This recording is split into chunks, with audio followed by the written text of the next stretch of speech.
you know that Canada, known for its politeness and stunning landscapes, has its own share of ruthless gangs? Today, we are crossing the border to explore a side of Canada that rarely makes the headlines. Beneath its friendly facade lies a shadowy world of brutal gangs. From neo-Nazis to international criminals, these groups have left a mark on the Great White North that cannot be ignored. Stay tuned as we unveil the chilling tales of Canada's most notorious criminal organizations. And images of 25 fugitives have been released, nearly half of them suspected of violent crimes in Toronto. Canada's gang landscape is diverse, much like the country itself. The criminal entities come in various shapes and sizes, and their activities are not confined to large cities. The most prevalent gangs in Canada can be categorized into four main types: street gangs, outlaw motorcycle gangs, mafia and organized crime groups, including Aboriginal-based organized crime, Indian organized crime, and East Asian organized crime, and drug cartels. According to a 2004 police report, the Hells Angels remain some of the largest and most powerful motorcycle gangs in the country. With growing influence in British Columbia and Ontario, its presence has declined in other provinces due to police efforts, internal conflict, and increased competition from other crime groups. However, not all gangs are highly organized. Aboriginal street gangs, for instance, may not have the same level of structure as other criminal organizations in Canada, but they are amongst the most violent. In fact, Aboriginal people make a significant portion of prison populations throughout Canada, and the number of First Nation inmates continues to rise. According to the Criminal Intelligence Service Canada, CISC, one of the biggest long-term threats to Canadian law enforcement and society is the presence of well-financed and well-connected Hong Kong triad groups and crime syndicates.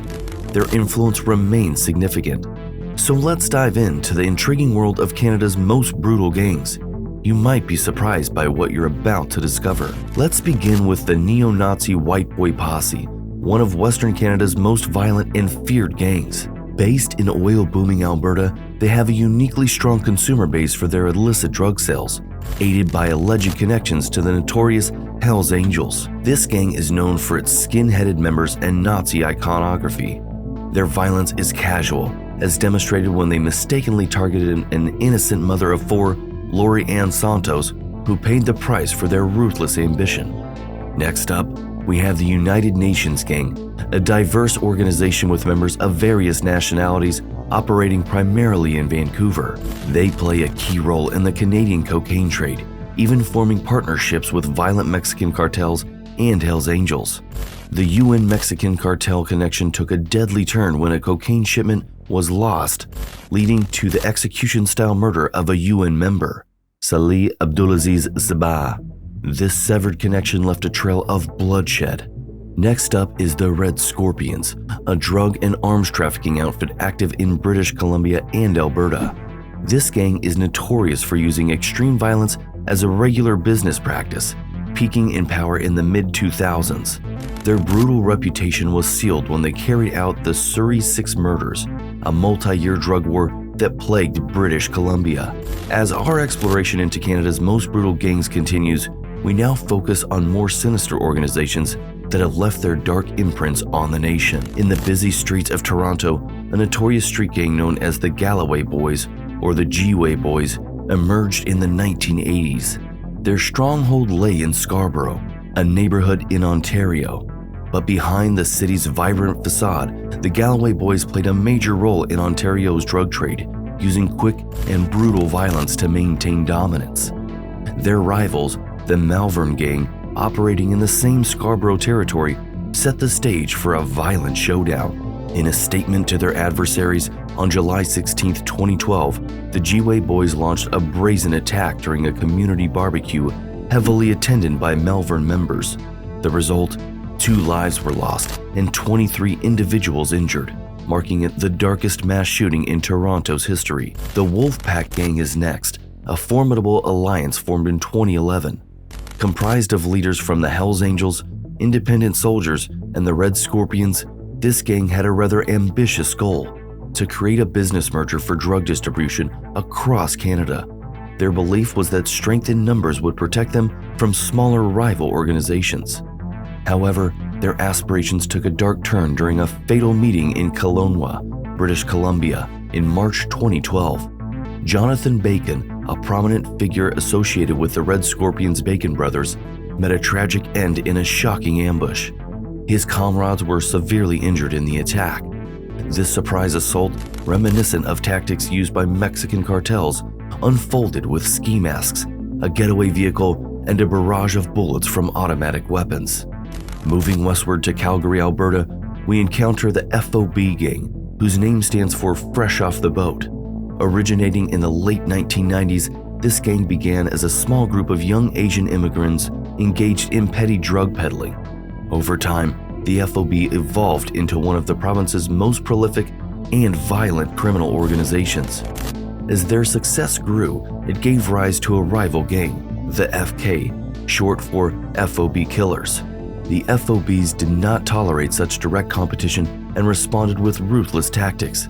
They placed bounties on FK members, offering payment for beating them up, with bonus rates if their rivals ended up in the hospital. But the most chilling part was the reward for taking an FK member's life, a staggering $20,000. However, the generous reward for bloodshed was short-lived. So many FOB members cashed in on the bounty that the rate had to be dropped to $10,000, illustrating the grim reality of life within these ruthless criminal organizations. Let's move on to Vancouver, British Columbia, where the independent soldiers, commonly known as the IS, have established their menacing presence. These Indo-Canadian gangsters are deeply entwined in the cocaine trafficking trade, and their reputation for unabashed violence sends shivers down the spines of those who cross their path. The IS, in their relentless pursuit of dominance, have left a trail of bloodshed in their wake. Their rap sheet includes brazen acts of violence, from broad-day shootouts that send shockwaves through the city to nightclub stabbings that strike fear into the hearts of patrons. But perhaps what's most chilling about the IS is their penchant for cruelty.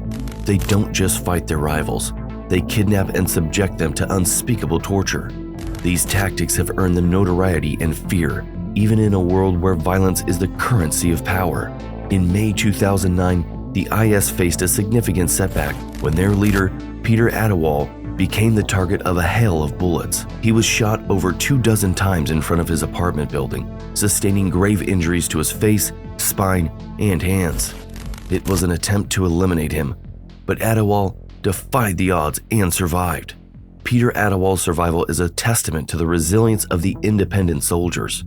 Despite the brutal attack, he continued to lead the gang. In time, the IS forged a close alliance with the Wolfpack, cementing their position as formidable players in the Canadian criminal landscape.